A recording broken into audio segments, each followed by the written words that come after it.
sometimes there are many revolutions before the revolution's goal But is achieved. absolutely. So it's like, how many more times does it have to happen?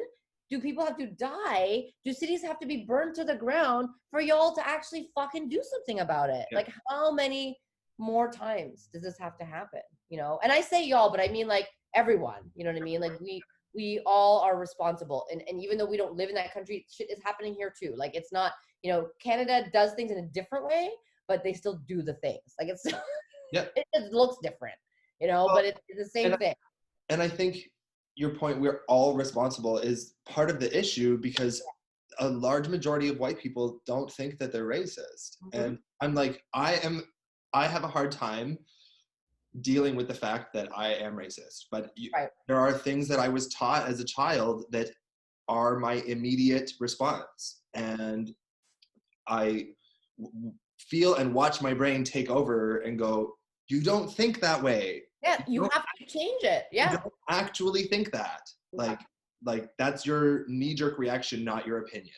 Yes. And you need to change the knee-jerk reaction over time, but a lot of people don't even know or care or think that there is an issue going on, and they're like, I'm not racist, and then they say something extremely racist. Yeah. And I'm like, you think because you didn't say a racist thing to a black person that you're not being racist, but it is still racism to think this way, and it is systemically taught to you that way, and Absolutely. they're just not interested to do that because it's so much more convenient to be like, that's just not my problem. And also, it's lazy. Like, you know, we know that most people, the mind is lazy when it comes to self-analysis. It's something that in my experience at least, I have found that either people have it naturally, like either it's something that is a naturally occurring thing in their personality, or they make themselves learn and they teach themselves to be more self-aware, and they realize through relationships or through school or whatever it is, right?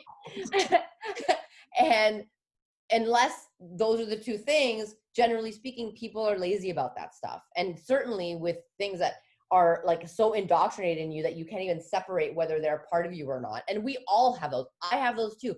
I am a South Asian woman. The South Asian community is incredibly racist. Yeah, I experienced it when I was living in India. Right. I watched it happen firsthand. I mean, in the students that I taught, like the vast amount of shades was huge, massive, because some people are coming from South India with very different backgrounds than the North Indians, and it was something I didn't even realize I was going to have to experience when I went there, because I just didn't occur to me, like, I see Indian people the way that we view them in Canada. And so I did not realize that I was walking into such a traditional place which is completely naive on my part. Like, like it's just like, duh. Like, I even went there. Yeah. I still didn't know how different it was going to be. All of these little issues, micro issues of race within a highly racialized country, I had no idea I was going to have to take on some of those issues and have students have problems with each other and this or that and blah, blah, blah. It was a lot. And it forced me to be like, oh my God, I'm so white. Oh my God, I'm so white. Like, and I don't mean skin color, like right. mindset, outlook, viewpoint, paradigm. And I'm so grateful that that happened, because I can't see myself, and I can see myself more now than I could a year ago. But like, I don't know how white I am, but now I know a little bit. That taught me that. Living in Canada teach me that. No, not if you're white. No, No.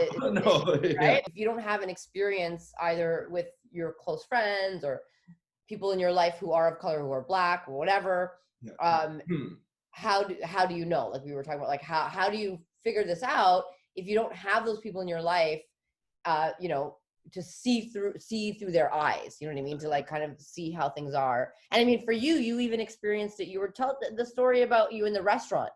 When you were in the restaurant. Yeah, so I was with my friend, and he's Indian, like light-skinned Indian man, and we were in the South, and the person that was serving us didn't speak English at all, but he spoke to me the entire time and didn't speak to my friend. Even though he didn't speak English. Even though he didn't speak English, and my friend spoke the same language as him, and ended up doing all of it. But the guy was looking at me while he was speaking. It was like a translator. Like it was like I had hired someone to be my translator. Right. And he just like took my order and spoke to me, like scooped my food onto my plate, like barely even addressed my friend. And the whole time, and this was first when I got to India, so in my head I'm thinking, you must think I'm paying. You must be thinking I'm paying, because otherwise why would you treat me this? But I'm like, this is more than the bill. But at the time I was even there for such a short time that I was naive to what even that moment really was, which was not about who's paying. It was just like, you're the only white person that came here today. Like, I'm going to treat you this way and we're going to have it be like that. And it was fucking weird, and it made me feel uncomfortable because I feel like I have to apologize to my friend for this man's behavior to make it clear that I'm not happy that they're treating me differently. Yeah. Did you guys talk about it after? Like, did he say, was it? We talked about it during, because the guy didn't speak English. So while it was happening, I was like, this is some racist shit going on right now. Right. He was like, I know. And the guy's just like standing there with his pen, like, had your friend ever experienced that? Yes. Right. He told me it was going to happen before we went. What happened? Yeah. Well, on the way there, he was like, this is how this is going. It was one of the first times that I went to a restaurant. And I never saw white people walking around ever. So ever, like if I saw a white person, I would be like, oh my God, and go over to them. I'm like, who are you? What are you doing here? See, that's what happens to us. I had auditioned for Madonna many, many years ago. Anyway, blah, blah, blah, blah. On the second day, I went up to sign in, and you would go up, sign in, and you look this way, and there was a soda machine, like a pop machine at the end of the hall. So I'm like signing, I just kind of look, and there's this South Asian girl there. Okay. Dancer. And I was like, it was literally, we call each other our unicorns. I looked, she looked at me, and I walked over to her and we hugged each other. Like, not a joke.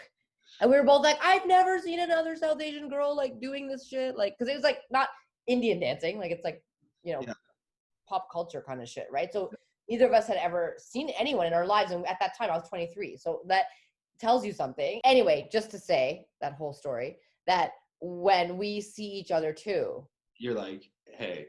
So that's how it is for us all the time, because I was born and raised here. So it's been like that for me since day one.